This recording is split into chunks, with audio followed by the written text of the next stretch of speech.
할렐루야. 오늘도 수요 말씀 강좌에 나오신 여러분들을 주님의 이름으로 환영합니다. 오늘 또 주님이 주시는 놀라운 은혜로 충만하게 채워주실 줄 믿습니다. 우리 찬송하실 텐데요. 주의 진리 위에 십자가 군기 358장입니다. 358장.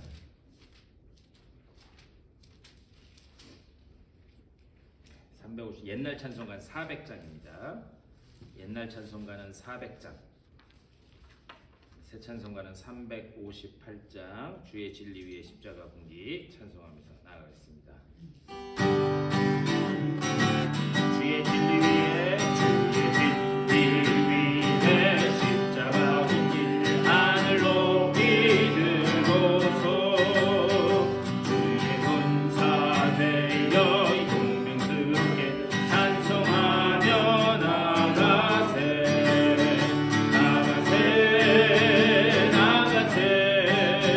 주 예수만을 위하여 목숨까지 바치고 싸움터로 나가세 원수들이 비록 강할지라도 주의 군기 붙잡고 주의 진리 위에 용기 다하여 분발하여 싸우세 나가세 주 예수만을 위하여 목숨 가지고 바치고 싸움터로 나가세 산과 들과 하나가는 곳마다 주의 군기 날리며 반석으로 이룬 승리의 소식 온 세상에 전하세 나가세 주 예수만을 위하여 목숨 가지고 바치고 싸움터로 나가세 원수들은 이미 예수의 손에 하나 없이 패하고 주의 군기만이 영광스럽게 오늘 위에 날리네 나가세 주 예수만을 위하여 목숨 가지고 바치고 싸움터로 나가세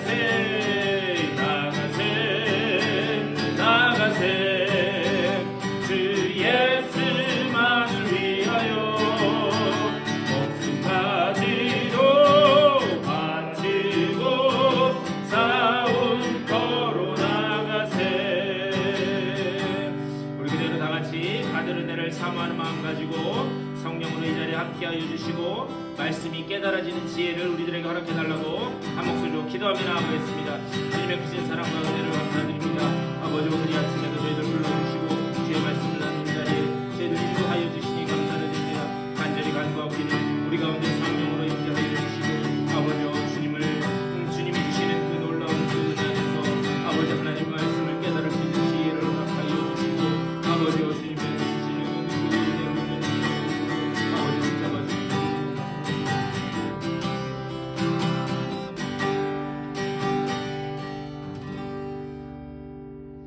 주님의 은혜를 감사드립니다. 모이기를 패하는 이때에 주의 말씀을 사모하는 주님의 백성들 주의 전으로 불러주시고 또 어떻게든 주님의 말씀 가운데서 주님의 뜻을 깨달아 다시 일어서려고 하는 그 믿음을 허락하여 주신 줄 믿고 감사를 드립니다. 오늘 이 아침에 우리를 불러주셨사오니 우리를 부르셨을 때는 주님 또한 예비하신 은혜 있을 줄 믿습니다. 성령으로 이 자리에 임재하여 주시고 우리들의 마음 문을 열어주시고 우리들의 영의 귀를 열어주시사 이 말씀이 주님의 음성으로 들려지게 하여 주시고 또한 성령께서 주시는 지혜로 말미암아 아버지의 이 말씀이 하나하나 깨달아지고 또한 그것이 믿음으로 우리에게 다가오는 복된 시간 될 수 있도록 인도하여 주시옵소서. 감사하고 우리 주 예수 그리스도의 이름으로 간절히 기도드리옵나이다. 아멘. 요한계시록 2장 말씀 보시겠습니다.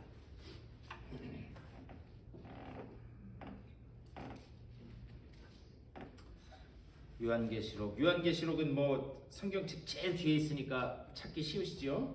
예. 요한계시록 2장 1절 말씀부터 보시죠.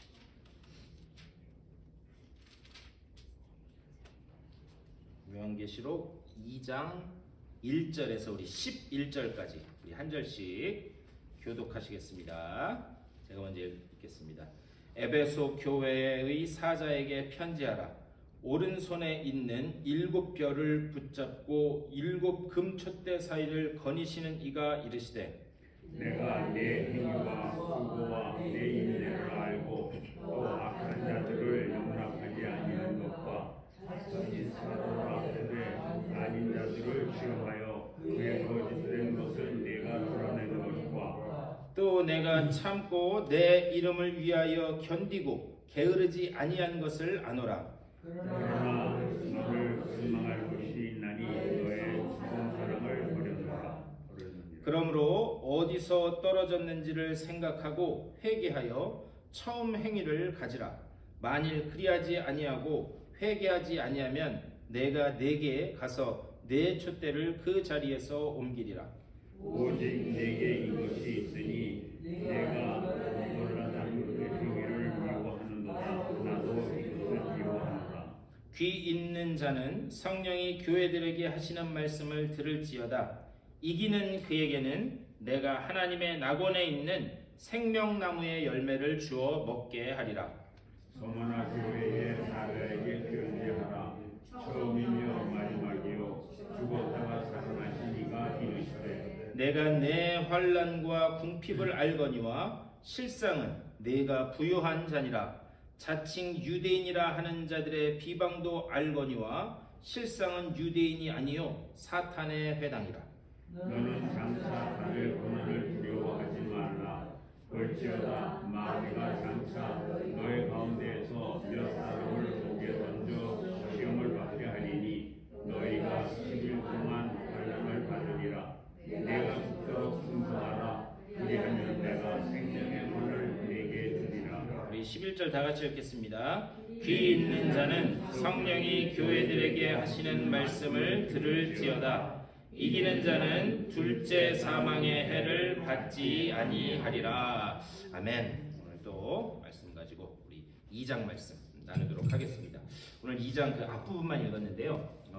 2장 1절부터 7절까지는 에베소 교회에 대해서 하나님이 사도 요한을 통해서 주신 말씀이에요. 그리고 8절부터 11절까지는 이 서머나 교회를 향해서 하나님이 사도 요한을 통해서 주신 말씀이에요. 근데 이 7 교회가 나오잖아요. 제가 몇 번 말씀드렸는데 이 요한계시록에 나오는 7 교회는 어떤 그 이렇게 특별한 교회를 말하는 것이 아니라 이 땅에 있는 그런 교회들의 대표성을 가지고, 그러니까 그때 7 교회만 있었다는 게 아니라 그 외 다른 교회들도 있었지만 샘플로 추출해서 대표적인 교회 7 교회를 가지고 말씀드리는 거라고 말씀드렸어요. 그 7 교회 중에서 오늘은 에베소 교회와 그 다음에 서머나 교회 7 교회를 다 하려면 시간이 걸리니까 2교회씩 이렇게 나눠서 보도록 하겠습니다. 지난주 말씀을 잠깐 말씀드리면 나는 알파와 오메가라 이렇게 말씀하신다고 했어요. 기억나시나요? 우리 주님께서 나는 알파와 오메가다. 그럼 알파는 뭐냐? 헬라어 그리스어의 가장 첫 글자가 알파예요. 가장 첫 글자가 알파이고 그리고 제일 마지막 글자가 오메가입니다. 그러면 나는 알파와 오메가다. 이거는 무슨 뜻이냐? 하나님이 시작하신 일은 반드시 어떻게 하신다고? 하나님이 끝내신다. 그러니까 하나님이 구원 역사도 하나님이 시작하셨으면 하나님이 끝내실 줄 믿습니다. 그러니까요. 우리를 이곳에 보낸 것도 하나님이 우리 지난주에 구역회 하면서 참 감사한데 하나님이 우리를 이곳에 보내신 그 계획을 시작하셨으면 그 완성의 날까지 우리를 인도하실 줄 믿습니다. 그러니까 알파와 오메가라는 이 믿음이 우리에게 주어지면 우리가요 주님이 하셨으니까 이 내가 하는 게 아니라는 거예요. 이건 내가 하는 게 아니라 누가 하신다고? 하나님이 하셔요. 주님이 하셔요. 주님. 그러니까는 우리가 그것을 믿고 나아가면 하나님이 그 완성의 자리까지 나가신다. 우리는 그것을 볼 수 있습니다. 그런데 이 하나님 나라의 본질이 뭐냐? 하나님 나라를 우리 가운데 시작하셨으면 하나님 나라를 완성하시기까지 우리를 이끌어 가실 텐데, 그러면 하나님 나라의 본질이 뭐냐? 하나님 나라의 본질. 자, 하나님 나라의 본질이 뭔가? 우리 지난주 1장 9절 말씀 한번 보실래요? 1장 바로 앞에 있는 1장 9절 말씀. 자, 1장 9절 다 같이 읽어보세요. 시작. 나 요한은 너희 형제요 예수의 환난과 나라와 참음에 동참하는 자라. 하나님의 말씀과 예수를 증언하였으므로 말미암아 반모라 하는 섬에 있었더니. 자, 사도 요한이 반모라고 하는 섬에 있었대요. 근데 반모라고 하는 섬에 갇힌 이유를 뭐라고 그래요? 지금 여기서 1장 9절에서 뭐라 그래요? 아무나 말을 하지 마시고 왜 반모라고 하는 섬에 갇혔대요? 예수를 증거하다가, 그냥 쉬운 우리말로 하면 예수를 증거하다가 반모라는 섬으로 갇혔다는 거예요. 그런데 거기에 보면은 1장 9절에 뭐라고 말씀하고 있느냐? 여기 앞에 보면 나 요한은 너희 형제요 예수의 환난과 나라와 참음에 동참하는 자라. 예수의 환난에 동참한대요. 예수의 환난. 아니, 우리가 예수 믿으면 다 잘 되고 뭐든지 그냥 술술술술 풀려가고 그런 게 예수 믿는 줄 알았는데, 예수 믿는 게 뭐래요? 환난에 동참하는 거예요. 환난에 동참하는 거예요. 그 하나님 나라의 본질이 뭐냐? 하나님 나라의 본질은요, 그 예수의 환난에 동참하는 것, 그것이 하나님 나라의 본질이다. 지금 그것을 말씀하고 있어요. 근데 하나님 나라의 그 본질이 예수의 그 고난에 동참하는 게, 그게 본질이다라고 이야기를 하는데, 이게 우리 이 기독교 신앙에서 이야기하는, 예수 믿는 우리 그리스도인들이 이야기하는 역설이라고 하는 거예요. 역설이라고 하는 거예요. 우리는요, 세상적으로 보면 힘 있는 사람이 세상을 지배하는 걸로 우리는 그렇게 알고 있고, 이 세상 시스템은 그렇게 돌아가요. 그렇죠? 힘 있는 놈이 다 지배하고, 그러니까 돈 막, 미국은 요즘 젊은 한국 애들이 미국을 뭐라고 부르는 줄 아세요? 혹시 들어보셨나요? 천조국? 못 들어보셨어요? 네, 천조국 못 들어보셨어요? 네. 요새 그 어린애들이 이 외국을 부르는 이름들이 있는데, 캐나다는 뭐라고 부르는 줄 아세요? 캐나다는 단풍국. 단풍. 네, 단풍국. 국기에 단풍 있잖아요. 러시아는 뭐라고 부르는 줄 아세요? 불곰국. 네. 이거 그냥, 이건 성경에 나오는 얘기도 아니고 그냥 그렇게. 왜 그러냐면 러시아 불곰, 막 이 유튜브나 이런데 막 러시아 뜨면은 불곰하고 이 막 근육질의 남자가 막 레슬링하고 막 이런 게 막 많이 돌아다녀요. 그래서 러시아는 불곰국, 캐나다는 단풍국. 왜 미국을 천조국이라고 부르냐면 미국이 1년 국방 예산이 1,000조 원 정도 된대요. 1,000조 원. 네, 그 쓰는 단위가. 그래서 국방 예산에만 1,000조를 쓴다라고 해서 천조국이라고 부른대요. 네, 요즘 젊은 애들이. 뭔 얘기하다 얘기 나왔지? 힘 있는 자가. 그래. 이렇게 잡아주셔야 돼요. 제가 가끔 가다가 삼천포로 갈 때가 있으니까. 왜 1,000조씩 쓰겠어요? 왜? 힘이 있어야 세상을 지배한다고 생각하니까 이렇게 돈을 쓰는 거죠. 그런데 세상의 원리는 그렇지만 이 기독교 복음의 원리는 뭐냐? 한 알의 밀알이 땅에 떨어지면 어떻게 되고요? 반드시 죽어서 어떻게 된대요? 싹이 나서 열매를 맺느니라. 아니, 세상적인 논리로 보면 내가 이 땅에 와서 썩어져서 죽는 걸로 끝나는 것이라고 생각했는데, 죽는 걸로 끝나는 게 아니라 내가 죽어짐으로 인해서 그 위에서 뭐가 핀다고요? 꽃이 피고 열매를 맺게 된다는 거예요. 그러니까 이게 기독교의 역설입니다. 우리 주님도 가장 힘없는 모습으로 십자가에 달려 돌아가셨어요. 가장 힘없는 모습으로 십자가에 달려 돌아가시고, 그 당시의 사람들은 다 예수를 손가락질했습니다. 저렇게 힘없이 죽을 그런 예수, 저거 잘못 따라갔네. 그래서 제가 한번 그때 설교할 때도 말씀드렸는데, 예수님이 돌아가시고 예수님이 다시 사흘 만에 부활하신 거를 제자들이 목격을 했어요, 안 했어요? 다 목격을 했어요. 그런데 목격을 다 했는데 예수님의 제자들이 그러면 그 부활하신 주님을 목격한 후에 어떻게 했어요? 할렐루야, 아이고 주님 살아나셨네, 그래서 열심히 복음 전했나요? 아니에요. 부활하신 주님과 같이 생활도 해놓고 그리고 다시 다 뿔뿔이 흩어져서 자기 고향으로 갔다는 거예요. 뿔뿔이 흩어져서 자기 고향으로 가는 그 엠마오로 가는 그 두 제자 곁에 부활하신 주님이 다시 나타나서 동행하신 거예요. 동행하시면서 말씀을 풀어주셨는데 그런 다음에 식사를 차려놓으시고 와서 조반을 먹어라. 그리고 식사를 차려주시고 다 했다고요. 그랬는데 그때 말씀을 풀어주실 때에 어떻게 했다고? 우리의 마음이 뜨겁지 아니하더냐.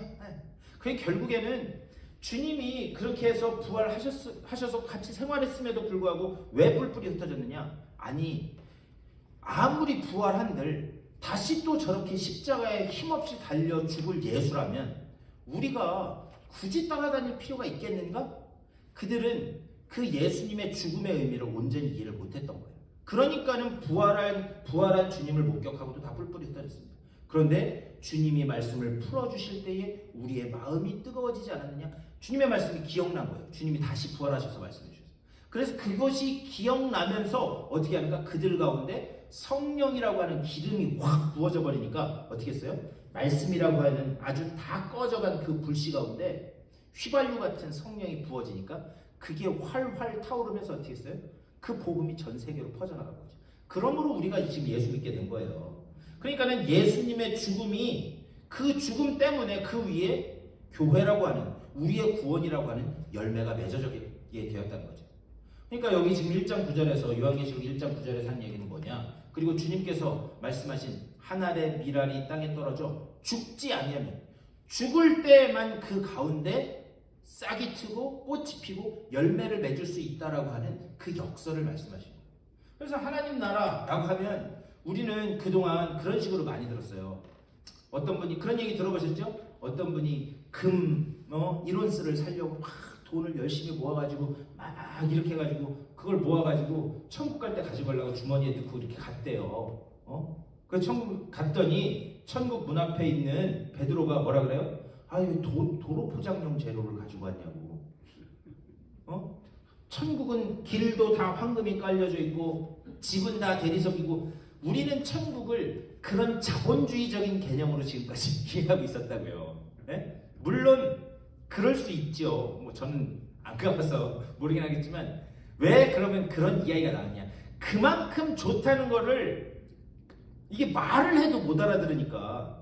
제가 말씀드렸죠? 그랜드 캐년이 얼마나 좋은지 아무리 얘기해도 가보지 않으면 모른다고 제가 첫 시간에 말씀드렸잖아요. 그러니까 그런 걸로 이렇게 표현을 하는 건데 어쨌든 중요한 거는 뭐냐? 우리가 천국이라고 하는 것은 그런 나라, 막 금은보화가 가득 있고 항상 찬송소리, 우린 그런 줄 알았어요. 그런데 그 하나님 나라, 이 땅에 이루어진 하나님 나라의 본질은 뭐냐? 고난에 동참하고 가장 약한 모습으로 예수와 함께 죽는 것, 그게 이 땅의 하나님 나라의 본질인데 그것을 이룰 때에만 제가 아까 말씀드린 천국에서 영원한 그런 상급과 소망을 누릴 수 있다는 게 그게 역설이라는 거예요. 그러니까는 우리가 이해하기가 쉬워요, 어려워요? 그렇죠, 어렵죠. 알긴 알겠어. 아시긴 아시겠죠? 그것도 모르시겠어요? 알기는 알겠는데 그런데 아는 것과 이해하는 것과 믿어지는 것은 다른 거거든요. 알기는 알겠어. 어떻게든 이해도 해보겠어. 근데 그게 믿어지냐 안 믿어지냐 그건 전혀 다른 차원의 문제라는 거예요. 그래서 여기 보면은 1장에서 일곱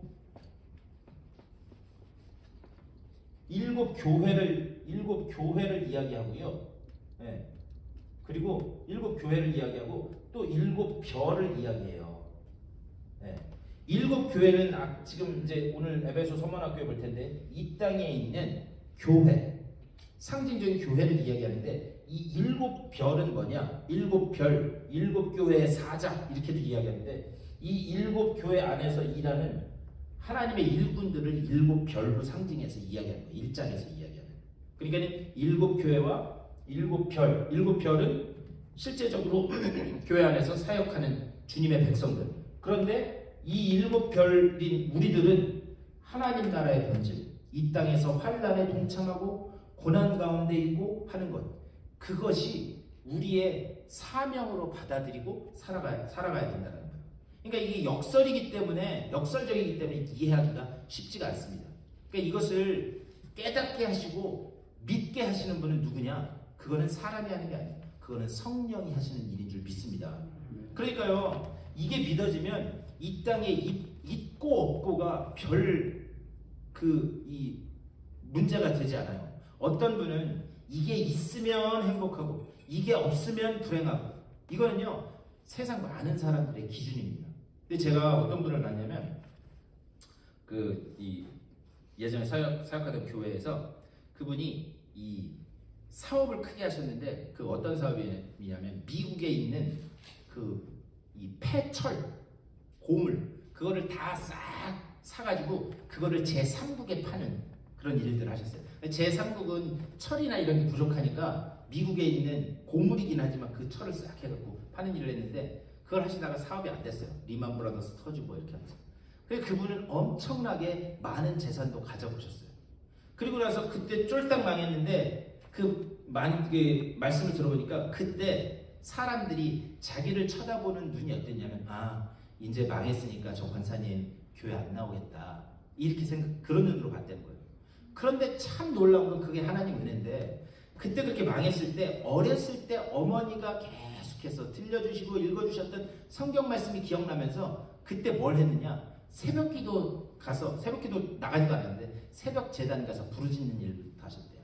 그러면서 사람들은 저 사람 이제 교회 그만 나오겠네 라고 했는데, 오히려 이전보다 더 열심히 봉사하고 교회 학교하고 이렇게 하니까 사람들의 시선이 어떻게 바뀌느냐, 저분이 저게 있었기 때문에, 복받아서 돈이 있었기 때문에 예수 믿은 게 아니었구나, 우리가 알지 못하는 무언가가 있구나. 그러니까 그분이 그것을 간증처럼 이야기하면서 저한테 그러시더라고요.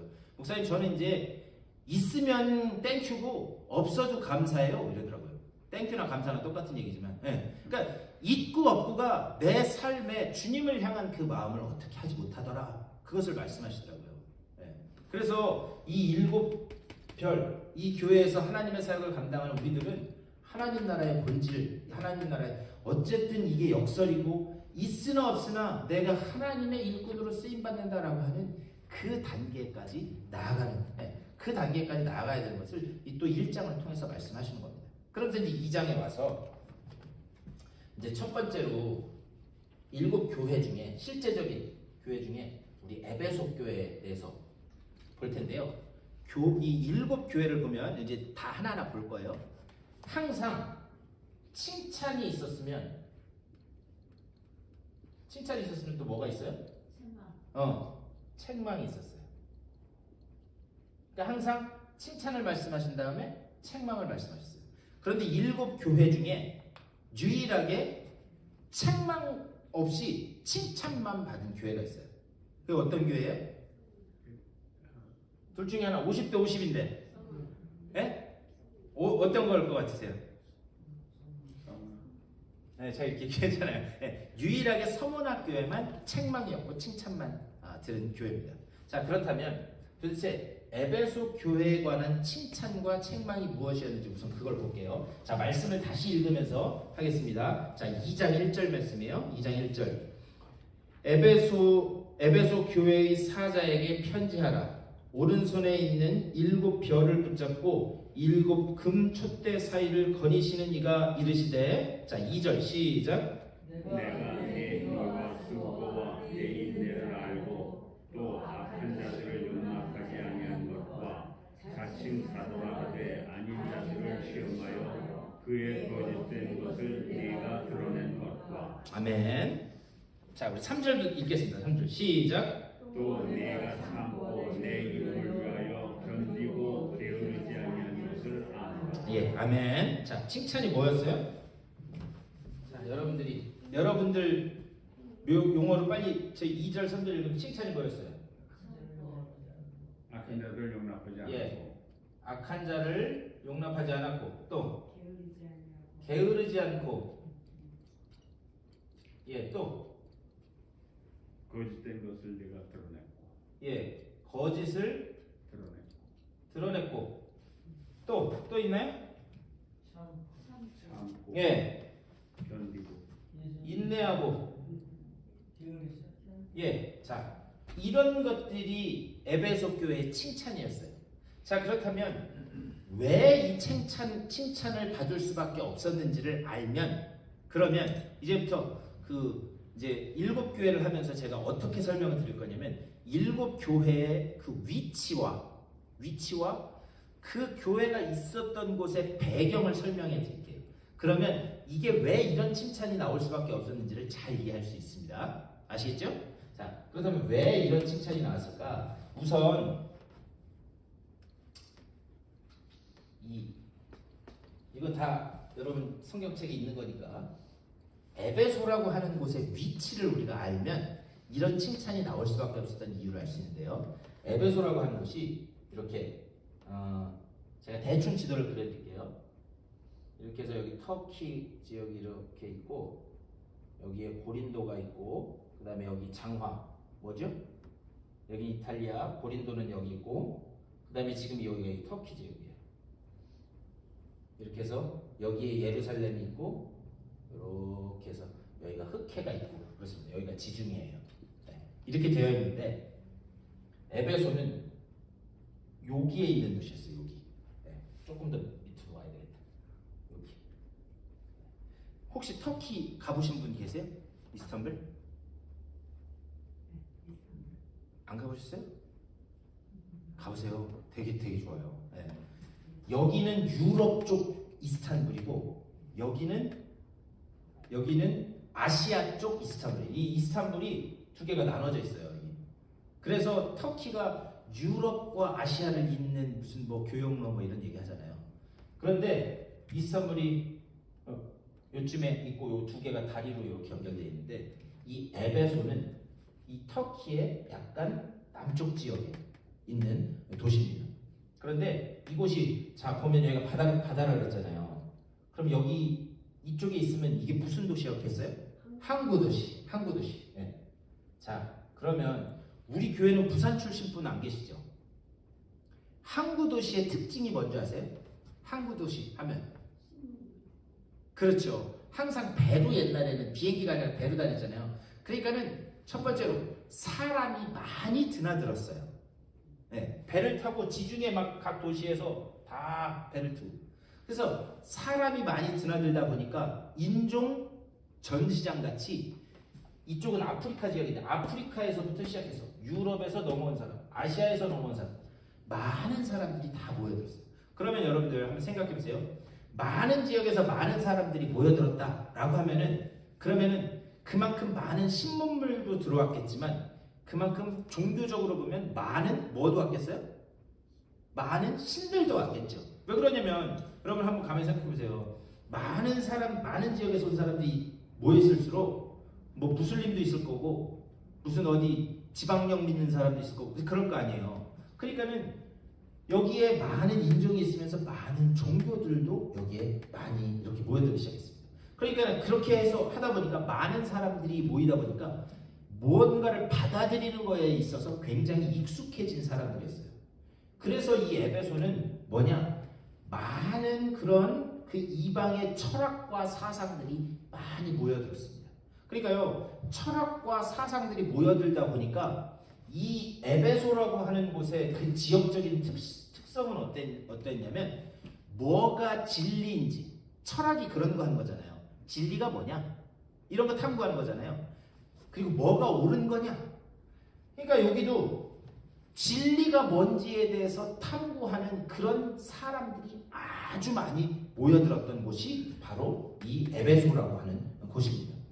그런데 이 에베소라고 하는 곳의 특징 중에 하나가 뭐냐면 진리를 탐구하고 막 이렇게 하기도 하면서 수많은 종교들이 오다 보니까 여기에 특별히 아데미라고 하는 그런 그 신이 있었는데 여신이 아데미 신을 숭배하는 그 신전이 여기에 있었어요.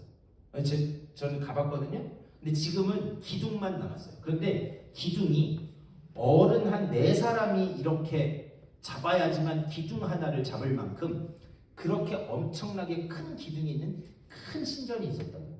그리고 이 아데미시는 약간 풍요의 여신 같은 거예요. 그래서 그 신상을 보면 가슴이 24개 있었어. 가슴이. 이게 이 가슴이 어떤 야한 그런 게 아니라 옛날 사람들은 가슴이 아이들한테 젖 먹이는 거잖아요. 그러니까 풍요의 상징이었어요. 그래서 아데미 신상이 이게 이 가슴이 24개 있는 그런 신상이었고, 그리고 또 여기에 이 아데미 신전에서는 온갖 음란한 일들이 다 벌어졌어요. 왜 그러냐면 옛날에는 사람들이 이 신전에 들어가서 성전에 몸을 파는 사람들이 있었어요. 성전 창기들이. 그래서 그들과 집단으로 몸을 섞으면 그것을 통해서 풍요와 다산이 막 퍼진다고 생각을 한 거예요. 그러니까는 그 사람들은 그런 말도 안 되는 집단 어떤 성적인 것을 죄를 저지르면서도 그게 죄라고 생각을 했겠어요? 안 했겠어요? 아니죠. 그걸 할수록 우리 지역이 어떻게 된다? 더 풍요롭고 다양해진다라고 생각을 했던 거예요. 그러니까 그런 일들이 아주 끔찍하게 벌어졌던 곳이 또 이곳 에베소입니다.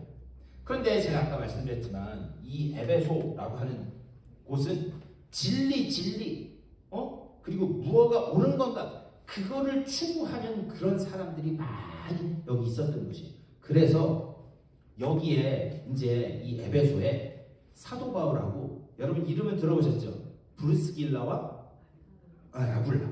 브루스길라와 아굴라가 같이 여기서 전도를 해요. 전도를 해서 이곳에 교회가 세워지게 됩니다.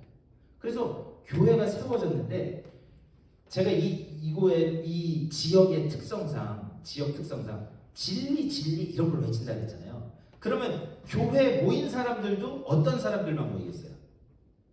이게 제가 무슨 얘기 말씀드리는지 아시겠어요? 그렇죠.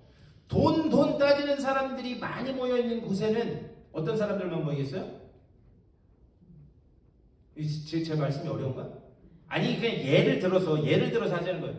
돈 따지는 곳에 있는 사람들은 돈 따지는 사람만 모이겠죠. 진리 외치는 그런 동네에 있는 교회는 진리 외치는 사람만 오겠죠. 그러다 보니까 이 에베소의 교회에 예수 믿은 사람 중에 뭐가 진리냐 이거를 이렇게 추구하는 사람들이 많이 모여들게 됩니다. 그래서 사도 바울이요. 사도행전 20장 나중에 한번 사도행전 20장 읽어보세요. 사도행전 20장 말씀 보면 사도행전 20장에서 사도 바울이 이제 여기서 한 3년간 복음을 증거해요. 그리고 3년간 복음을 증거하다가 이제 다른 곳으로 떠나게 됩니다. 그때 이 에베소 항구의 에베소 교회의 장로들, 그러니까 에베소 교회의 리더들이 이 사도 바울을 배웅을 해요. 근데 사도 바울을 배웅할 때 사도 바울이 그 에베소 교회에 부탁한 이야기가 있어요. 그게 뭐냐? 이제부터 제가 이 에베소 교회를 떠나게 되면 수많은 이리들이 교회에 들어와서 어린 양 잡아먹듯이 그렇게 할 겁니다. 그런데 그때 은혜의 말씀께 여러분들의 교회를 부탁합니다라고 이야기를 해요. 그 이리는 뭐냐면 이곳에 수많은 사람들이 오다 보니까 여기에 거짓 교사들, 그러니까 거짓된 잘못된 복음을 가르치는 사람들이 많이 교회 안으로 위장 전술을 펴가지고 들어온 사람들이 있었어요. 그래서 그것을 잘 분별해서 오직 은혜의 말씀, 그러니까 말씀으로 잘 분별해서 뭐가 거짓이고 뭐가 진리인지를 잘 사람들이 분별할 수 있도록 그 은혜의 말씀께 부탁합니다. 그것을 사도행전 20장 말씀에서 이야기합니다. 그런데 그 사도 바울의 부탁대로 거짓 교사들이 계속 이 에베소 교회로 막 들어가지고 어떻게든 무너뜨리려고 공격을 합니다. 근데 그때 말씀으로 진리로 그것을 잘 막아내요. 그래서 아까 받은 칭찬이 뭐라고요? 자, 지금 이제 이 말씀 들으시고 받은 칭찬을 한번 다시 보세요. 그러면 이제 이해가 되실 거예요. 뭐냐? 내가 내 수고와 2절 내가 내 행위와 수고와 내 인내를 알고 또 악한 자들을 용납하지 아니한 것과 자칭 사도라 하되 아닌 자들을 시험하여 그의 거짓된 것을 내가 드러낸 것과 거짓 사도들을 어떻게 했다고요? 다 걸러냈다는 거예요. 이해가 되시나요? 예. 자, 그렇게 한 다음에 내가 참고 내 이름을 위하여 견디고 게으르지 않은 것을 아노라 이렇게 말씀해요. 자, 진리 탐구 열심히 하다 보니까 저거 신학적으로 문제 있는데 저거 이 문제 있는데 그걸 잘 걸러내서 거짓 복음이 들어오는 것을 잘 막아낸다는 거예요. 그게 주님으로부터 받은 칭찬이었습니다. 자, 그런데 책망을 또 받아요. 그 받은 책망은 뭐죠? 그 뒤에 자, 4절하고 5절 다 같이 읽어주세요. 시작. 그러나 너를 책망할 것이 있나니 너의 처음 사랑을 버렸느니라. 예, 아멘. 4절. 뭘 버렸대요? 처음 사랑. 예. 처음 사랑을 버렸대요. 그리고 5절 뭐라고 그러죠? 그러므로 어디서 떨어졌는지를 생각하고 회개하여 처음 행위를 가지라. 만일 그리하지 아니하고 회개하지 아니하면 내가 네게 가서 네 촛대를 그 자리에서 옮기리라. 자, 책망할 것이 있는데 처음 사랑을 버렸대요. 그러면서 어디서 떨어졌는지를 기억하래요. 이건 뭘 이야기하느냐? 이 에베소 교회는 진리를 외치면서 거짓 교사들을 이렇게 구분해내는 데 있어서는 최고로 잘했어요. 그런데 진리만 외치다 보니까 뭘 잃어버렸어요? 교회가? 사랑을 잃어버린 거예요. 그러니까는 진리를 가지고 저 사람을 정죄하고 판단하고 잘못된 것에 대해서 분명하게 지적하고 하는 것은 잘했지만 그것보다 더 중요한 게 여러분 성경에서 말씀하는 우리 예수님이 진리라고 그러고 성경도 진리라고 이야기하고 다 그래요. 그러면 이 진리는 뭘 위해서 필요한 거예요? 이 진리는 뭘 위해서 필요한 거냐? 사랑을 위해서 필요한 게 진리예요. 우리가 진리의 말씀을 잘 가르치고 배우고 해야 되는 건 뭐냐? 주님의 사랑을 깨닫기 위해서, 하나님의 사랑을 깨닫기 위해서. 그러니까 이 진리는 결국 사랑을 위해서 필요한 게 진리인데 진리만 외치다 보니까 그 본질인 사랑을 잃어버렸다. 그러니까 정죄하고 사람들 잘라내고 책망하고 공개적으로 판단하고 그런 일에 몰두하게 된 것을 지금 이야기한 거예요. 그러면서 여기서 처음 사랑을 잃었다라고 하는 건 뭐냐면 너의 처음 구원받았을 때를 기억하라라는 거예요. 다시 처음 사랑을 잃어버렸다. 어디서 떨어졌는지 기억하라는 거 뭐냐? 너의 처음 구원받았을 때의 그 사랑을 기억하라는 거예요. 여러분 다 주님 만나신 체험들 있으시죠? 없으세요? 네. 아니 그러니까 제가 그 주님 만났다는 게 무슨 사도 바울이 다메섹 도상으로 가다가 태양보다 더 빛나고 막 눈이 멀고 그런 만남을 있는 분도 있지만 주님이 나와 함께 하시고 나를 붙잡고 계신다라고 하는 그런 따뜻한 마음을 느끼시는 때들이 있잖아요. 네, 그게 다 주님을 여러분 만나신 거예요.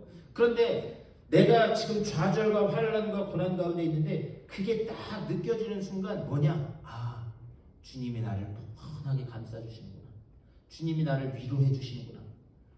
그러면서 주님의 사랑을 우리가 이렇게 느낄 수 있다고요. 뭐냐? 처음 사랑을 버렸다는 건 네가 처음에 그 사랑을 주님으로부터 받아서 하나님으로부터 그 구원의 사랑을 받아서 지금 구원받은 구원의 자녀가 됐는데 네가 받은 사랑은 왜 기억 못하고 남들이 잘못한 것만 보고 판단하느냐? 지금 그 이야기를 하는 거예요. 그러면서 뭐냐? 이 성 어거스틴 고백록이라고 하는 책을 쓰신 초대 이 성인 중에 하나 이 성 어거스틴 이분은 뭐라고 얘기했냐면 한 번 진리를 말하기 전에 2번 사랑을 생각하라. 다시 한 번 진리를 말하기 전에 2번 사랑을 생각하라. 우리가요 어떤 사람의 그 이 문제에 대해서 판단하고 잘못한 거 그거는 눈에 잘 띄어요. 네? 근데 한번 가만히 생각해 보세요. 그거는 내 눈에 그렇게 보이는 거지. 내 눈에 그렇게 보이는 거지. 다른 사람은 또 다르게 생각할 수도 있는 거예요. 제가 감리교 신학대학교 기숙사가 이 밑에 있었는데 저는 이제 영등포 살았으니까 기숙사 살 일이 없었는데 이제 가끔 가다가 뭐 시험 기간이나 이럴 때 이 도서관에서 이제 공부를 하다가 밤에 졸리면 기숙사에 있는 선배들이랑 뭐 이게 뭐 친구들도 있고 많았거든요. 그래서 거기가 4인 1실이었어요. 예. 4인 방 하나에 4명. 그래서 그 뭐죠? 철제 2층 침대 이렇게 2개씩 있는 데였는데, 그런데 거기서 이제 며칠씩 빈대를 붙었어요. 빈대 붙는다는 말 혹시 들어보셨나요? 네. 그래서 저는 기숙사 학생도 아니면서 여기 가서 좀 자고 뭐 또 일어나서 또 공부하고 뭐 이런 걸 했었어요. 근데 그 제가 도서관에 있어 보니까 이 다 신학하시고 목회하실 분들인데 이런 말씀 드리면 안 되는데, 방마다 특징이 있어요. 그리고 방마다 냄새가 다 틀려요. 그래서 들어온 방은 4개 침대가 다 들어가요. 근데 깨끗한 방은 4개 침대가 다 깨끗해요. 이게 무슨 말씀 드린지 알겠어요? 그러니까는 어떤 방은 침대가 4개인데 8명까지 사는 데가 있어요. 네. 침대가 4개인데 8명 살면 빈대가 몇 마리예요? 네, 빈대가 4마리인 거예요. 네. 그랬는데 그 빈대 중에 하나가 저였는데, 근데 지저분한 방을 가서 보면 그냥 옷이 이렇게 다 널려져 있어요. 그러면 걸을 때 어떻게 하느냐? 양반 걷듯이 이렇게 하고 이렇게 하고. 이 뭐 하는 거예요? 방에 떨어진 옷 치우면서 가는 거예요. 근데 그 방에 있는 사람들은 그게 더러운 거를 알아요, 몰라요? 아니, 더러운 건 알겠지. 아는데 참을만 하니까 거기 있는 거죠. 네? 근데 깨끗한 방은 어떻게 하느냐? 들어가기 전에 정말 더 지저분한 냄새나는 양말을 신고 들어가기도 미안할 만큼 그렇게 깨끗하게 하는 그런 방이 있더라고요. 그러니까요, 판단 기준도 결국에는 그건 내 판단 기준이라는 거죠. 네. 그러니까 중요한 건 뭐냐? 아까 그 성 어거스틴이 말한 것처럼 한 번 진리를 이야기하기 전에 진리가 중요해요, 여러분. 왜 그러냐? 특별히 신앙생활에 있어서는 진리가 무엇인지에 따라서 우리의 신앙이 잘못된 길로 갈 수 있기 때문에 진리가 중요합니다. 그런데 그 진리를 이야기할 때 그 진리 이면에는 항상 뭘 깔고 있어야 되느냐? 정말 내가 저 사람을 사랑하고 저 사람이 바로 되기를 원하는 그런 애끓는 절절한 사랑에서 그 이야기가 나오는가를 우리가 반드시 생각해 봐야 되는 줄 믿습니다. 왜 그러냐? 이 진리는 그 사랑을 위해서 필요하기 때문에. 그래서 진리를 외친 건 참 잘했지만 너희가 처음 사랑을 버렸노라. 너희가 처음에 어떤 존재에서 어떻게 구원받았는지를 안다면, 물론 진리가 중요하긴 하지만 그렇게 할 수 없다라는 그 책망을 받은 그 교회가 바로 에베소 교회입니다. 그러니까 이 에베소 교회를 통해서 우리가 알 수 있는 건 뭐냐? 하나님 우리에게 하신 말씀은 진리가 굉장히 중요하지만 진리보다 더 근본이 되는, 더 기초가 되는 게 뭐가 돼야 된다고요? 사랑. 네. 사랑이 기초되지 않으면. 그런데 참 놀라운 사실은 뭐냐? 제가 미국 가서 4개, 우리 교회가 4번째 교회거든요. 네, 4개 교회에서 사역을 해봤어요. 근데 우리 교회 말고 이전 3 교회에서 제가 공통적으로 들었던 이야기가 있습니다. 근데 그건 저만 들은 줄 알았더니 다른 교회에서 사역하는 다른 목사님들도 그 말씀하시더라고요. 우리 교회는 뭐가 없어? 그런 얘기 못 들어보셨어요? 아니, 우리 교회는 그런 얘기를 할 필요도 없어. 우리는 다 식구 같아서. 그런데 어느 교회나, 저는 아틀란타 그 큰 교회에서도 들어봤고요. 뭐 한 150명, 200명 뭐 이런 교회에서 들어봤고, 제일 많이 하는 얘기가 뭐냐? 우리 교회는 사랑이 없어. 근데 그 얘기 하시는 분이 꼭 누구시냐면 꼭 뭔가 상처 입으신 분들이 꼭 우리 교회는 사랑이 없어. 그렇죠. 사랑이, 인간이 모여있는 공동체니까 뭔가 결함도 있겠죠. 그런데요, 중요한 거는 우리 교회는 사랑이 없어 라고 이야기하기 이전에 내가 먼저 사랑하면 되는 거예요. 네? 믿으십니까? 그러니까 내가 사랑을 못 받았다고 해서 여기에 사랑이 없다라고 그렇게 하지 말고, 내가 먼저 사랑하면, 그러면 나로 인해서 그 사랑이 전파되는 줄 믿습니다. 그것을 위해서 하나님이 우리를 자녀로 구원받은 백성으로 주님이 십자가에 달리신 거예요. 네? 그러니까는 혹시나 우리 교회에서는 그럴 일 없지만 다른 교회 누가 우리 교회는 사랑이 없어 그러면서 막 교회 뭐라고 여러분들한테 와가지고 막 얘기하려고 하면, 그러면 집사님 먼저 사랑해주면 되잖아. 이렇게 하세요. 아멘. 아니, 우리 교회끼리 말고 저 딴 교회, 뭐 저기 있는 장로교회나 저기 있는 침례교회나 여기 있는 성교회. 네? 자, 지금 에베소 교회는 이렇습니다. 이제 아시겠죠? 에베소 교회는 이제 이해가 되셨어요? 네. 오케이. 자, 두 번째로 서문학교에 대해서 말씀드릴게요. 이제 요거 딱 하면은 11시 반 뭐 언저리에 끝날 것 같습니다. 자, 서문학교에. 자, 서문학교에는 유일하게 책망이 없는 교회라고 말씀드렸어요. 자, 8절 읽겠습니다. 8절 시작. 서머나 교회의 사자에게 편지하라. 처음이며 마지막이요 죽었다가 살아나신 이가 이르시되 9절 내가 내 환난과 궁핍을 알거니와 실상은 내가 부요한 자니라. 자칭 유대인이라 하는 자들의 비방도 알거니와 실상은 유대인이 아니요 사탄의 배당이라. 아멘. 자, 거기서 칭찬만 받았는데 그 칭찬의 내용이 뭐죠?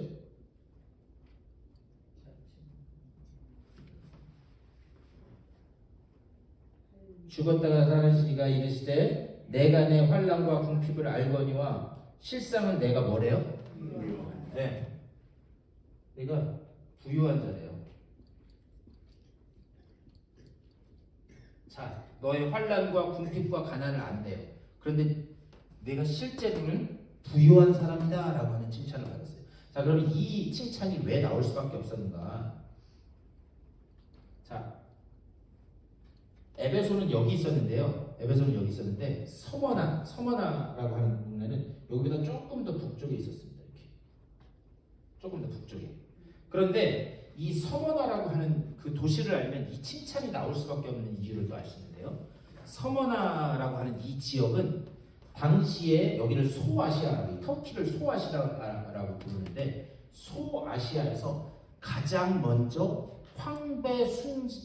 황제 숭배를 선언한 도시가 바로 이 서머나라고 하는 도시예요. 당시에 로마 황제는 뭘로 여겨졌느냐? 신으로 여겨졌어요. 신으로 여겨졌는데 그 신을 그러니까 그 황제를 우리는 신으로 숭배합니다라고 가장 먼저 선언한 도시가 이 서머나예요. 그러니까 이 로마에 있는 이게 이태리인데 로마에 있는 황제 입장에서 봐서는 서머나가 이쁘겠어요? 믿겠어요? 예? 그렇죠. 뭐 보나마 물어보는 게 바보지. 이쁘겠죠. 그러면 뭘 해줬을 것 같으세요? 여러분이 이제 로마 황제예요. 그런데 저기 어디 저기 선시리에서 우리는 우리의 황제 우리 박동근 황제님 앞에 계시려니 하는 거예요. 박동근 황제님을 신으로 숭배하고 경배하겠습니다 라고 하면 황제인 박장로님 입장에서는 뭐부터 해줄 것 같으세요? 황제가 안 돼봐서 모르시겠나? 그렇죠. 상을 주겠죠. 그 상에는 돈도 있을 거고 기술자도 보내줄 거고 문명의 모든 해줄 수 있는 건 다 해줄 거 아니에요. 그리고 군대 파견해서 여기도 지켜줄 거고. 이해가 되시나요? 그래서 여기에다가 로마 정부에서 엄청나게 지원을 해줍니다. 그래서 이거를 보고 지원해주는 것을 본 다음에 주변에 있는 에베소도 그렇고 뭐 여기 주변에 있는 이 많은 도시들이 뭐 데살로니가도 그렇고 빌립보도 그렇고 황제를 숭배하는 신전을 지어요. 그런데 그것을 제일 먼저 시작한 데가 어디라고요? 서머나. 그러니까 여기에서 얼마나 황제를 신처럼 받드는 그런 사상이 있었겠는가 이거 짐작해 볼 수 있죠. 그런데 당시에 로마 시대의 이 경제 구조를 알아야 되는데 당시에는 어떤 장사를 하든 아니면 경제 생활을 하기 위해서는 다 상인 조합에 들어갔었어야만 했어요. 그러니까 개인적으로 장사를 할 수가 없었어요. 그 조합 단위로 조합 1, 조합 2, 조합 3 이렇게 해서 조합 단위로 다 묶여서 물건을 사고 팔고 경제 활동을 할 수 있을 거예요. 그건 이제 길드라고 그러는데 길드. 그런데 그 길드 상인 조합에 들어가기 위해서는 반드시 거쳐야만 하는 통과 의례가 있었는데 그게 뭐냐? 가이사는 주님이십니다. 이걸 고백했었어요. 그러니까 황제는 주님이십니다. 이거를 고백해야지만 그 상인 조합에 들어갈 수 있었어요.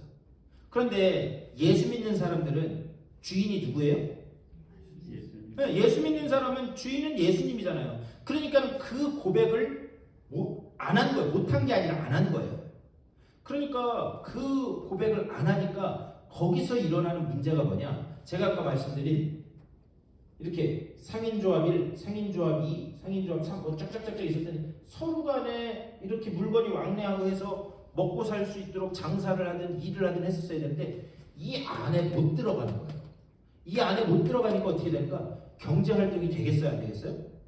안 되죠. 당장 먹고 사는 문제가 지금 이 경각에 달린 거예요. 그래서 여기 지금 9절에서 뭐라고 얘기했냐? 내가 내 환난과 궁핍을 알거니와, 환난과 궁핍이라는 이야기가 왜 나왔는지 이해가 되시죠? 예수는 주님이신, 아니 가이사는 주님이십니다. 고백을 못하니까 이 안에 못 들어가서 실제적으로 먹고 살 수 있는 방법이 없게 된 거예요. 그래서 내 환난과 궁핍을 내가 안다. 그런데 여기서 이 환난이라고 하는 단어가 어떤 단어냐면요. 너무 많네. 환난이라고 하는 단어가 들립신이라고 하는데 그 단어의 뜻이 무슨 뜻이냐면 큰 바위로 이겨 누른다라는 뜻이에요. 그러니까는 당장 눈 뜨면 오늘은 어떻게 먹고 살아남아야 되나, 그거를 생각하니까 일어날 때마다 그 마음이 어떻겠어요? 아침마다 그냥 큰 바위가 눌러 이기는 것 같은 그런 마음이 이게 느껴진 거예요. 제가 예전에 그 어떤 분하고 이렇게 이야기를 하다가 사업을 하다가 망해가지고, 그래가지고 여기저기 이제 빚을 진 거죠. 은행에도 지고 막 이렇게 하고. 근데 자기가 제일 고통스러웠던 게 뭐냐면 9시 땡 치잖아요. 그러면 하루도 빠지지 않고 9시 땡 치자마자 전화가 빠르르르 온대요. 누구한테 온 거겠어요? 그렇죠. 은행 돈 빌렸던데 카드 회사 하루도 안 받고.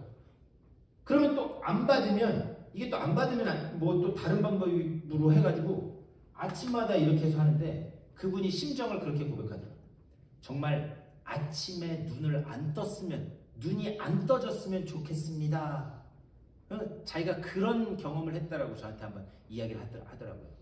그런데요, 이 플립신, 아주 큰 바위를 이기듯이 오늘은 어떻게 먹고 살아야 되나, 이런 환난과, 그 다음에 여기 또 궁핍이라고 했는데, 여기서 그 궁핍이 뭐냐? 푸토케이아, 푸토코스라고 그러는데, 이거는요 이렇게 거지 같은 이라는 뜻이에요. 그러니까요, 이게 이 신약 성경에도 궁핍이라고 하는 단어가 여러 개가 있어요. 예를 들면 모르셔도 되는데 이제 여러 개가 있는데, 그 중에 한 단어는 패냐 이렇게 하면, 나 먹고 사는 거는 할 수 있지만 남 도와주는 거는 못하는 궁핍. 그렇잖아요. 우리 궁핍도 나 먹고는 살 수 있는데 남 도와주는 거는 안 되는 그런 궁핍도 있을 거고. 그 상대적인 거잖아요. 그런데 여기서 말하는 이 뭐죠? 푸토케이안이라고 하는, 푸토코스라는 단어는 완전 거지 같은, 완전 그런 궁핍. 그러니까는 바위로 이기고 거지같이 어떻게 먹고 사나, 이런 궁핍과 환난을 누가 안다고요? 주님이 아신다는 거예요. 주님이 아시는데, 그러면 상황은 이런데 주님은 어떻게 말씀하셨는가? 내가 실상은 뭐라고요? 부요한 자다. 부요. 예. 현실은 그렇지만 내가 실상은 부요한 자다. 근데 여기서 이 부요라고 하는 이 단어의 뜻이 뭐냐면 플루시오스라고 하는 건데, 이 그 단어는 모르셔도 돼요. 근데 이 부요라고 하는 말의 그 본래 뜻은 뭐냐면 영원한 부요를 이야기하는 거예요. 자, 그렇다면 왜 내가 실상은 부요하다, 네가 영원한 부요를 소유했다, 이 말씀을 왜 하고 있는가? 내가 지금 당장 먹고 살 거 없어서 어떻게 오늘 하루를 버텨야 되나, 이렇게 하지만 그렇게 자기 스스로 그 가난과 짓눌림에 들어간 그 근본적인 이유가 뭐예요? 주님을 향한 내 신앙을 버릴 수가 없어서, 주님을 향한 내 신앙을 버릴 수가 없어서 스스로 거기 들어갔다는 거예요. 그러니까는 인생 길어봤자 7, 80인데 그 7, 80밖에 안 되는 그 이 7, 80년의 세월을 어떻게든 살아보기 위해서 아둥바둥 그냥 눈치 보면서 가는 게 아니라, 영원한 부요를 소유하고 있는 사람으로서 영원한 부요를 소유하기 위해서 내가 그 지금 현실의 고난을 네가 감당하고 있다? 그것을 지금 칭찬하고 있는 거예요, 주님이. 그러니까 이 영원한 부요가 소유된 사람에게는 지금 잠깐의 환란이 그게 그렇게 큰 그런 짐으로 다가오지 않는다는 거죠. 그거를 지금 칭찬하고 있는 거예요. 제가 한 몇 주 전에 주일날 설교 시간에 제가 말씀드렸죠. 어느 날 갑자기 우리 애한테 하버드 기억나시죠? 하버드만 얘기해도 기억나시죠? 입학처에서 편지가 왔어요. 내가 당신 아들, 당신 딸 4년 전액 장학금에 책값에 생활비에 기숙사에 다 주겠다. 대신 학교 고등학교 4년 내내 B 등급 이상만 B 학점 이상만 받아라. 그러면 힘들어도 애가 정신이 온전히 박힌 애라면 그거 하겠어요, 안 하겠어요? 예? 그렇죠. 당연히 하겠죠. 영원한 부요라고 하는 것, 너희가 실상은 부유한 자다. 너희는 이 영원한 부요를 이미 소유한 자다. 그러니까는 그것에 하나님이 이 영원한 부요를 갖고 있는 그들의 믿음을 지금 칭찬하고 있는 거예요. 그 칭찬하면서 뭐라고 말씀하시느냐? 11절. 귀 있는 자는 성령이 교회들에게 하시는 말씀을 들을지어다. 이기는 자는 둘째 사망의 해를 받지 아니하리라. 이렇게 말씀해요. 자, 우선 그 전에 10절 말씀. 10절 말씀 제일 끝에 보면 뭐라고 되어 있냐? 10절 말씀 제일 끝에 내가 죽도록 어떻게 하라고요? 충성하라. 그리하면 내가 생명의 관을 내게 주리라. 이렇게 말씀하고 있어요. 자, 여기서 내가 죽도록 충성하라. 죽도록 충성하라. 이 말의 본래 뜻은 뭐냐면 죽을 만큼 최선을 다해서 충성하라는 말이 아니에요. 뭐냐? 내가 죽어라라는 말이에요. 죽어라라는 말. 그러니까 우리는 이미 제물돼서 하나님의 제단 앞에 드려진 제물 같은 존재라는 거예요. 네. 그런데 여러분 한번 가만히 생각해 보세요. 옛날에 구약시대 제사는 어떻게 드렸죠? 제물을 어떻게 바쳤어요? 죽여서 피를 흘려서 그래서 다 죽은 상태에서 제물을 바쳤다고요. 근데 한번 여러분 상상을 해보세요. 제물을 드렸어요. 목에 칼을 찔러서 피를 쫙 빼는데 제물이 죽지 않고 살아났어요. 그러니까 머릿속에 그려보세요. 그래서 막 사방팔방 막 이렇게 막 그냥 미친 듯이 막 날뛰어다닌다고 생각해요. 제물이. 그럼 제사가 되겠어요? 제가 무슨 말씀드린지 이해가 되시죠? 예, 우리는 죽도록 충성하라는 말은 죽을 만큼 최선을 다하는 게 아니라 너희는 이미 예수 그리스도와 함께 십자가에 못 박혀서 죽은 존재라는 거예요. 문제는 뭐냐? 제물이 죽어야 되는데 죽지 않고 날뛰니까 문제가 되는 거예요, 항상. 예? 그러니까 너는 죽도록 충성하라. 너는 이미 예수 그리스도와 함께 십자가에 못 박혀서 같이 죽은 거다. 너희는 이제 새롭게 태어나는 존재다. 그렇게 그 죽음으로써 충성하면 내가 뭐를 준다? 생명의 면류관. 이 생명의 면류관이라는 단어는 이 스테파노스라고 하는 단어를 썼는데 스테파노스는 뭐냐면 옛날 로마 시대에 경기를 하잖아요. 경기를 하면 1등으로 들어온 사람한테만, 그러니까 그 경기의 승자에게만 면류관을 이 월계수로 관을 짜가지고 이렇게 씌워줬어요. 1등으로 들어온 사람은 그 관을 이야기하는 거예요. 그러니까 지금 실상은 네가 궁핍과 환란이 짓눌려 있을지라도 너는 이미 영원한 부요를 소유한 그런 부유한 자다. 그러니 죽은 십자가와 함께 그리스도와 함께 죽은 그것으로 충성하면서 계속 나아가면 최후의 그날 그 생명의 멸관이 이미 네 머리 위에 씌워져 있다. 완료형으로 그냥 씌워져 있는 거예요. 그러면서 그 뒤에 뭐라고 말씀하시는가? 우리 11절 말씀만 다 읽으시면 됩니다. 11절 말씀 시작. 귀 있는 자는 성령이 교회들에게 하시는 말씀을 들을지어다. 이기는 자는 둘째 사망의 해를 받지 아니하리라. 예, 둘째 사망의 해를 받지 않을 거다. 이렇게 말씀해요. 아담의 후손으로 태어난 모든 인간은 아담의 타락과 우리 속에 죄악이 들어옴으로 인해서 반드시 죽을 수밖에 없는 그런 존재가 되었어요. 그게 창세기의 말씀이에요. 창세기 3장에서 인류 속에 죄악이 들어오면서 인간은 누구나 죽을 수밖에 없는 그런 존재가 됐어요. 그게 첫 번째 사망이에요. 첫 번째 사망. 그런데 우리는 그 첫 번째 사망으로 죽을 수밖에 없는 존재가 되었는데 예수 그리스도의 그 십자가 보혈의 공로를 힘입어서 우리는 천국에서 영원히 하나님과 누리게 될 새로운 그런 소망을 꿈꿀 수 있는 그런 존재가 되었다는 거예요. 구원받은 존재가. 그러니까요, 사망이라고 하는 것, 죽음이라고 하는 건 모든 인간에게 찾아와요. 그래서 우리는 육체적으로 죽을 수밖에 없지만 여기서 말하는 둘째 사망의 해는 뭐냐? 우리가 죽게 되면 반드시 그날 어디가 앞에 가서 쓰게 됐어요? 의로우신 재판장, 하나님의 심판대 앞에 서게 될 거라는 거예요. 그런데 여러분 한번 가만히 생각해 보세요.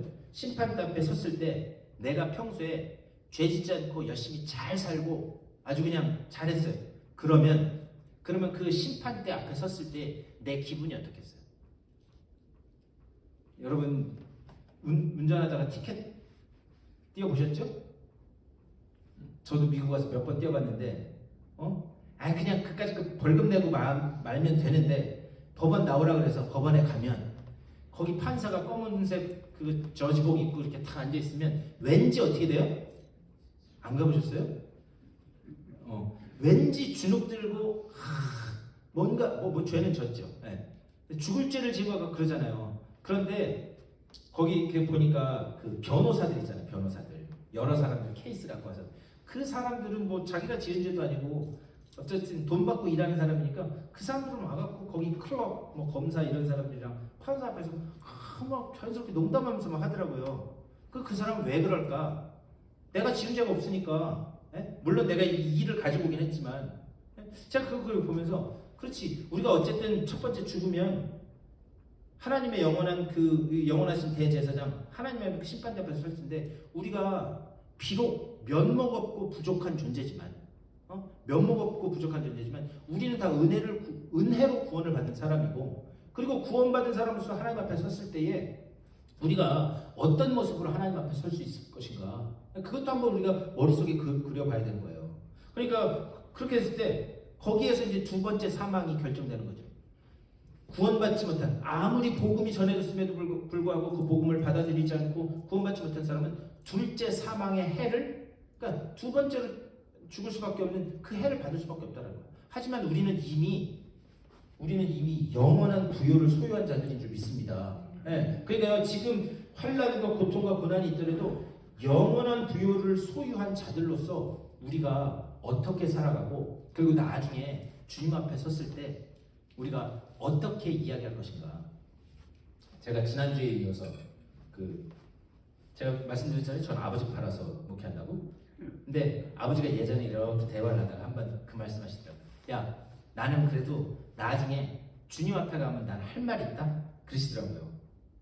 그래서 제가 무슨 할 말이 있으신데요? 그랬더니 야, 내가 교회 2번이나 졌잖아. 그러니까 무슨 돈이 있어서 진 것도 아니고 하나님이 은혜로 이렇게 해서. 그래서 제가 첫 목회를 대천에서 했는데 그 교회 지신데도 대천이거든요. 제가 거기 이렇게 갔어요. 그랬더니 머릿돌에 이제 저희 아버지가 붓글씨를 굉장히 잘 쓰세요. 그래가지고 그거 머릿돌도 다 직접 한 거를 돌을 깎아가지고 이렇게 해서 머릿돌 해놓고, 그리고 거기 이렇게 봤어요. 그리고 지금 아버지 은퇴하신 그 교회도 뭐 거의 새로 짓다시피 증축을 하고. 그러면서 저희 아버지가 그러시더라고요. 야, 나는 나중에 주님 앞에 가도 난 할 얘기 있다. 그러면서 내가 그래도 힘들어도 어쨌든 해보려고 해서 그거 했잖아. 이 말씀하시더라고요. 여러분 한번 가만히 생각해보세요. 나중에 주님 앞에 가면 여러분 뭐 했다고 말씀하실 수 있으실 것 같으세요? 한번 가만히 생각해보세요. 아직 늦지? 늦었다고 생각될 때가 뭐라고요? 늦었다고 생각할 때 아직 늦지 않았어요. 과연 우리가 주님 앞에 가서 주님, 제가 면목 없는 죄인이지만 부족하지만 그래서 주님, 저 이렇게 하려고 했어요. 이렇게 노력한 거 주님 아시잖아요.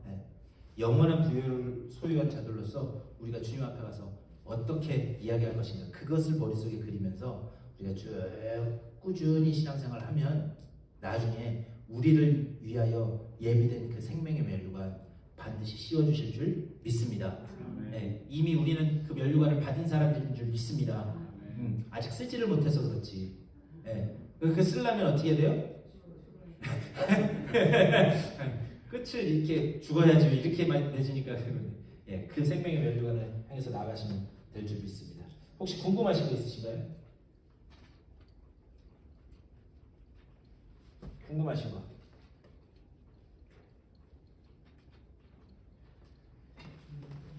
뭐 이렇게 쌈박하게 했는데 뭘? 죄송합니다. 예. 글쎄 아버지가 뭐 주님 앞에 가서 뭐 할 말이 있다고 했는데 예. 행위를 구원받는 거지 우리는 행위를 구원받는 게 아니잖아요. 그렇죠. 근데 제가 드리는 말씀의 그 차원은 우리는 믿음으로 구원받는 거예요. 내 행위로 구원받는 게 아니라 행위로 구원받는 건 아니지만 우리가 어쨌든 주님의 부족한 존재이지만 그건 구원의 문제하고는 상관없는 거예요. 우리는 이미 믿음으로 구원받은 존재니까. 그렇지만 주님이 물으실 거 아니에요. 나중에. 그래 너는 어떻게 이 땅에서 너에게 주어진 삶을 어떻게 살아왔니? 물어보실 거 아니에요. 그때 면목 없는 죄인이지만 그래도 제가 하여튼 해보려고 최대한 이렇게 노력했습니다. 그 차원의 말씀을 이야기하는 거지. 행위로 구원받는 거는 성경 어디에도 없어요. 그거는 몰몬교회들이나 하는 얘기죠. 믿음이 행위를 드러나게 돼 있기 때문에. 예. 믿음은 행위를 드러나야지 믿음이라는 게 그냥. 그러니까는 제 말씀을 오해하셨다면 죄송한데 저는 그 차원의 말씀드리는 게 아니고 제가 언제 한 번이라도 이 행위로는 구원받는 거 아니에요. 절대.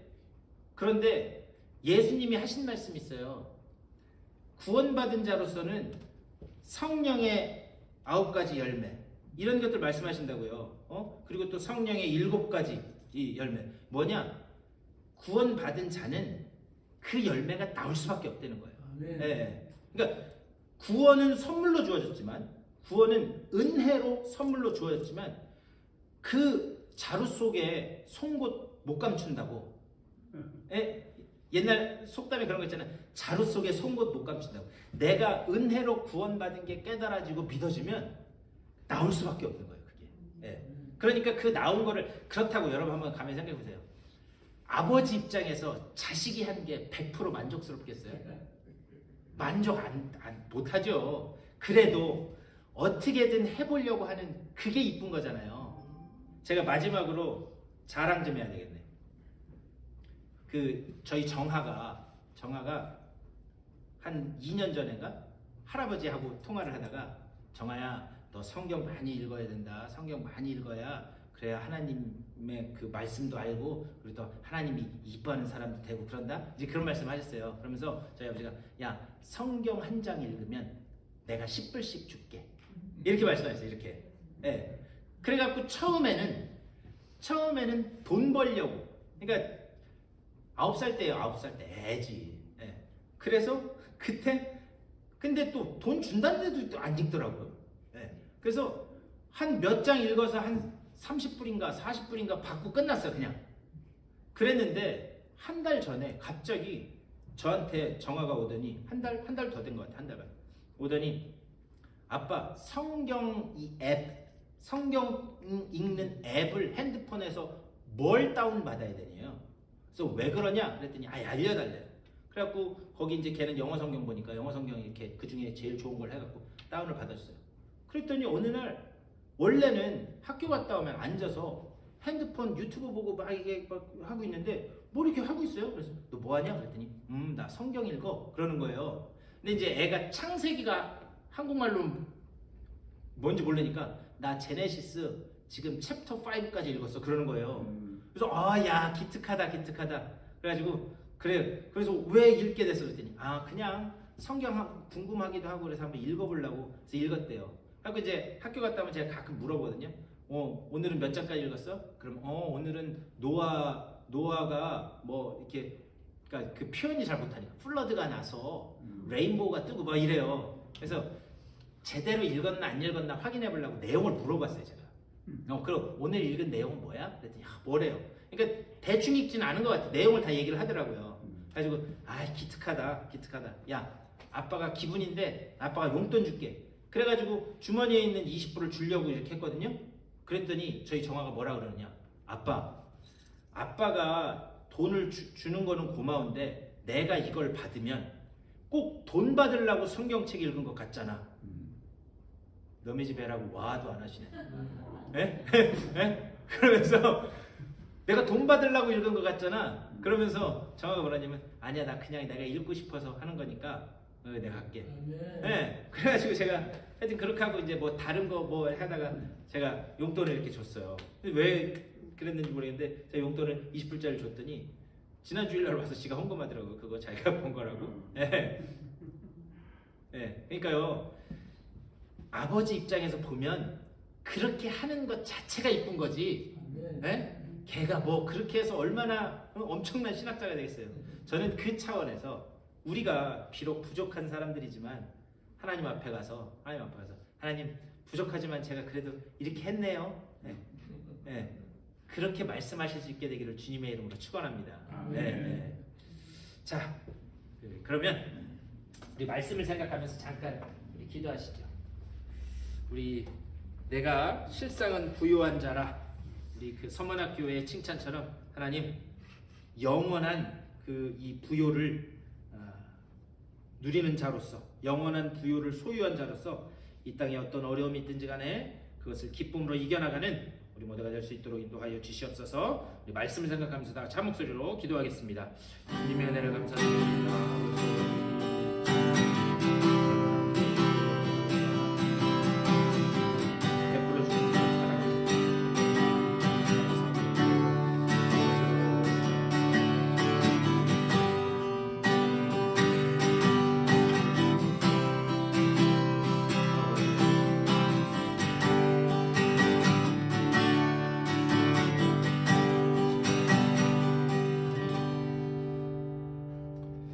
주님의 진리의 말씀을 우리들에게 허락하여 주신 줄 믿고 감사를 드립니다.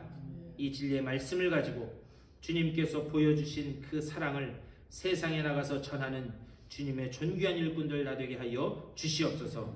우리의 그 걸음걸음마다 영원한 그 천국의 부요를 소유한 자들로서 주님이 이미 우리에게 허락하여 주신 그 생명의 면류관을 향하여 또 그것을 받는 그날을 사모하는 마음 가지고 이 땅에서 맡겨주신 사명들을 기쁨으로 감당하는 주님의 귀한 백성들 다 되게 하여 주시옵소서.